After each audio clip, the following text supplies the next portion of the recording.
안녕하세요. 사랑부동산 이정희 대표입니다. 한 주 동안 잘 지내셨습니까? 오늘은 자금 조달 계획서를 할 때 돈을 빌리는 경우가 있어요. 부모님한테 빌리거나 친지들한테 빌릴 수가 있는데 특수관계인한테 이렇게 돈을 빌렸다고 하면 그것에 대해서 잘못하게 되면 이것이 정여로 의심을 받게 되고 추정하게 됩니다. 그래서 증명해야 될 4가지에 대해서 오늘 말씀드리도록 하겠습니다. 가족끼리 거래를 일단 하게 되면 정여로 추정을 해요. 추정을 한다는 것은 그것을 증명을 해야 된다는 거죠. 첫 번째가 금전 소비 대차 계약서를 작성해야 돼요. 차용증을 작성해야 되는 거죠.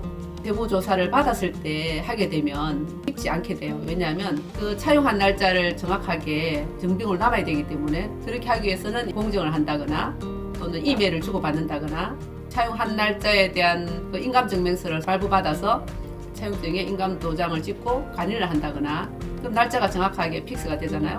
가장 확실한 방법은 근저당 설정을 하는 것인데 남들한테 돈을 빌려주는 것처럼 정확하게 해야 된다는 거죠. 그렇지 않으면 정여로 의심을 받게 되고 정여로 납부해야 될 상황이 생기거든요. 근데 이제 그것은 돈이 많이 들어가니까 우체국에 돈을 빌려준 사람이 내용증명을 보내면 돼요. 내용증명을 하면 우체국에서 하나 가지고 있고 채권자가 하나 가지고 있고 채무자가 가지고 있게 되잖아요. 그래서 그런 방법으로 하면 좋아요. 공증을 한다고 했을 경우 3억을 차용하면 한 90만 원 가까이 들거든요. 공증료가 많이 들어가니까 인증서로 공증을 받는 경우가 있어요. 그러면 한 절반 정도 절감하지만 절반 한다 하더라도 40~50만 원이니까 그것도 돈이 많이 들어가서 증빙을 하기 위해서는 이메일 같은 거라든지 인감 증명을 그 당시에 딱 발급받아서 이렇게 한다든지 가장 좋은 방법인 것 같아요. 만약에 자녀가 이자를 낼 상환 능력도 없다거나 대신 내준다거나 이런 건 나중에 다 걸려요. 1년 내는 이자가 1,000만 원까지는 문제 삼지 않아요. 2억을 빌렸을 경우 적정 이자율 4.6%라 하면 920만 원이 나옵니다. 그러면 1,000만 원까지는 예양해를 해준다고 그랬잖아요. 문제 삼지 않는다고 했으니까 정여세가 없는 이자 지급액이 되겠죠. 근데 만약에 3억을 빌린다면 적정 이자율을 하면 1,380만 원이 나와요. 거기서 1,000만 원을 빼면 380만 원만 내면 되거든. 그러면 그것을 이제 4.6%로 계산하는 12개월 나누면 이제 1.27%가 돼. 이렇게 4.6%를 안 내고 1.27%만 이자를 내도 정여세로 안 내는다는 거지. 만약 5억일 경우는 4.6%를 했을 경우 이자가 2,300만 원 나와요. 1,000만 원을 빼면 1,300만 원만 1년에 내면 되거든. 그 이자율이 얼마냐면 2.6% 돼요. 정여세 없는 이자액을 지급하는 액수를 제가 말씀드렸으니까 2억까지는 그냥 무이자 될 가능성이 있다. 차용증에 보면은 상환 시기 또 이자율을 어떻게 해야 되고 언제까지 어떤 식으로 나눌 것이는 구체적으로 적어야 되지만 매월 언제 낸다 또는 뭐 연단위로 낸다 아니면 언제 다 갚겠다라는 세부적인 내용을 적으면 돼요. 이제 이 이자를 이자 소득 원천 징수를 해야 되거든.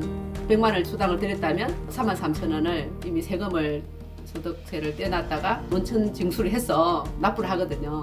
은행에서 정기예금을 넣고도 내잖아요. 소득세 14%하고 지방소득세 10%, 1.4% 해서 15.4%를 이렇게 공제를 하고 내주거든. 그렇듯이 이 이자 소득에 대해서도 내가 이자를 지불하는 거니까 이자에 대해서도 25%를 내요.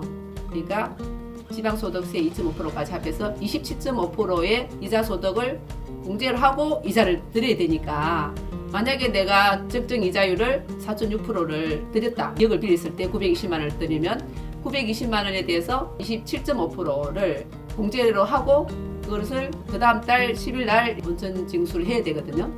만약에 이렇게 하지 않고 정여로 판정을 받게 되면 가산세 적어도 20% 이상을 더 내야 됩니다. 그래서 이 부분에 대해서 잘 아셔야 될 거예요. 정여 추정 배제 기준이라는 게 있어요. 내가 그걸 샀다면 80% 정도만 증빙을 하면 20%의 부분에 대해서는 정여를 추정하는 데서 배제한다는 그런 뜻이에요. 갑자기 하나도 소득이 없으면서 집을 구입했다면 다 소명을 해야 될 거예요. 돈을 통장을 보내고 이랬다면 정여를 보겠지만 일반적으로 작은 부분에 대해서까지 그거 다 조사할 수가 없잖아요. 취득재산이 주택일 경우는 30세 이상은 1억 5천만 원, 40세 이상은 3억이에요. 주택의 기타 재산에 대해서는 30세 이상은 5천, 40세 이상은 1억. 채무 상환에 대해서는 전체 다 5천만 원씩이에요. 세대자 아닌 경우가 또 있거든요. 30세 이상일 경우는 주택에 대해서는 7천만 원, 40세 이상은 주택에 대해서 1억 5천만 원, 기타 재산에 대해서는 30세 이상은 5천, 40세 이상은 1억. 그리고 이제 30세 미만은 무조건 주택이 있든 기타 재산에 대해서는 5천만 원까지는 정여 추정을 배제해 주는 구간이에요. 오늘은 여기까지 편법 증여로 조사받지 않는 그 범위에 대해서 말씀드렸습니다. 더 자세한 사항은 세무사님하고 상담해서 불이익을 받지 않도록 했으면 좋겠습니다. 안녕. 시청해 주셔서 감사합니다.